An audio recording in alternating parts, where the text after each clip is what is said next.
Remember the swine flu scare of 1976? That was the year the U.S. government told us all that swine flu could turn out to be a killer that could spread across the nation. And Washington decided that every man, woman, and child in the nation should get a shot to prevent a nationwide outbreak, a pandemic. Well, 46 million of us obediently took the shot. And now 4,000 Americans are claiming damages from Uncle Sam amounting to $3.5 billion because of what happened when they took that shot. By far the greatest number of the claims, 2/3 of them, are for neurological damage or even death, allegedly triggered by the flu shot. We pick up the story back in 1976 when the threat posed by the swine flu virus seemed very real indeed. This virus was the cause of a pandemic in 1918 and 1919 that resulted in over 500,000 deaths in the United States, as well as 20 million deaths around the world. See how easy it is to... Thus, the U.S. government's publicity machine was cranked into action to urge all America to protect itself against the swine flu menace. Influenza is serious business. During major flu epidemics, millions of people are sick and thousands die. Well, this year you can get protection. The vaccines are safe, easy to take, and they can protect you against flu. So roll up your sleeve. Protect yourself. One of those who did roll up her sleeve was Judy Roberts. She was perfectly healthy, an active woman, when in November of 1976, she took her shot. 2 weeks later, she says, she began to feel a numbness starting up her legs. I joked about it at that time. I said I'll be numb to the knees by Friday if this keeps up. By the following week, I was totally paralyzed. So completely paralyzed, in fact, that they had to operate on her to enable her to breathe. And for 6 months, Judy Roberts was a quadriplegic. The diagnosis? A neurological disorder called Guillain-Barré syndrome, GBS for short. But this disease can even kill. Indeed, there are 300 claims now pending from the families of GBS victims who died, allegedly as a result of the swine flu shot. Judy, why did you take the flu shot? I'd never taken any other flu shots, but I felt like this was going to be a major epidemic. And the only way to prevent a major epidemic of a really deadly variety of flu was for everybody to be immunized. Where did this so-called deadly variety of flu, where did it first hit back in 1976? It began right here at Fort Dix in New Jersey in January of that year when a number of recruits began to complain of respiratory ailments, something like the common cold. An Army doctor here sent samples of their throat cultures to the New Jersey Public Health Lab to find out just what kind of bug was going around here. One of those samples was from a Private David Lewis who had left his sickbed to go on a forced march. Private Lewis had collapsed on that march, and his sergeant had revived him by mouth-to-mouth resuscitation. But the sergeant showed no signs of illness. A few days later, Private Lewis died.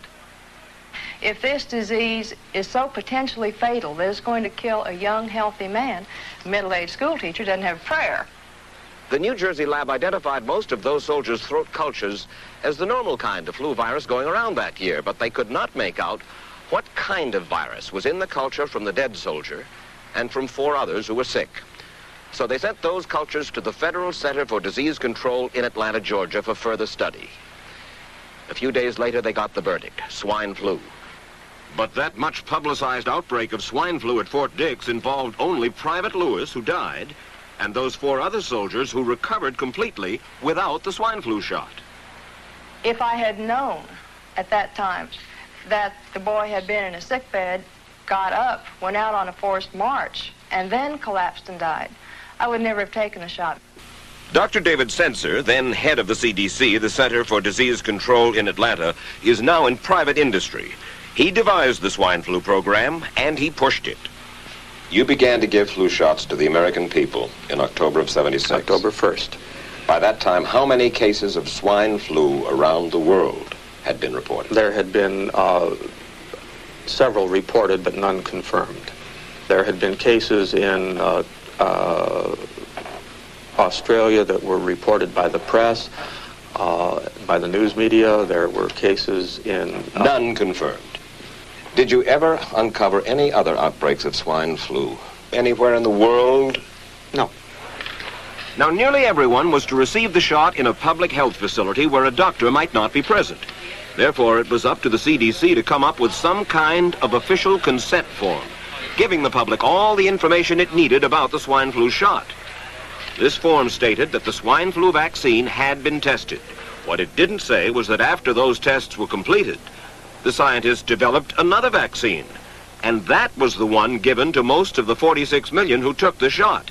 That vaccine was called X53A. Was X53A ever field tested? I can't say. I would have to... It wasn't. I don't know. Well, I would think that you're in charge of the program. I would have to check the records. I haven't looked at this in some time. Flu threat.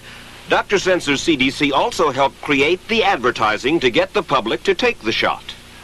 Let me read to you from one of your own agency's memos planning the campaign to urge Americans to take the shot. The swine flu vaccine has been taken by many important persons, he wrote. Example, President Ford, Henry Kissinger, Elton John, Muhammad Ali, Mary Tyler Moore, Rudolph Nureyev, Walter Cronkite, Ralph Nader, Edward Kennedy, etc., etc. True? I'm not familiar with that particular piece of paper, but I do know that at least of that group, President Ford did take the vaccination. Did you talk to these people beforehand to find out if they planned to take the shot? I did not know. Did anybody? I do not know. Did you get permission to use their names in your campaign? I do not know. You're in charge. Somebody's in charge. This is your advertising strategy that I have a copy of here. Who's it signed by? This one is unsigned.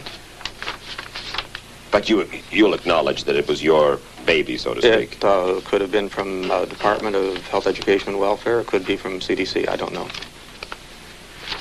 I'll be happy to take responsibility for it. It's been 3 years now since you fell ill with GBS, right? Right. Has the federal government, in your estimation, played fair with you about your claim? No, I don't think so. It seems to be dragging on and on and on, and really no end in sight that I can see at this point. From the swine flu shot. I think the government knows it's wrong. If it drags out long enough, that people will just give up. Let it go. I am a little more adamant in my thoughts than my wife is, because I told Judy to take the shot. She wasn't going to take it, and she never had shots, and I'm mad with my government because they knew the facts, but they didn't release those facts because if they had released them, the people wouldn't have taken. And they can come out tomorrow and tell me there's going to be an epidemic, and they can drop off like flies next to me. I will not take another shot that my government tells me to take. Meantime, Judy Roberts and some 4,000 others like her are still waiting for their day in court.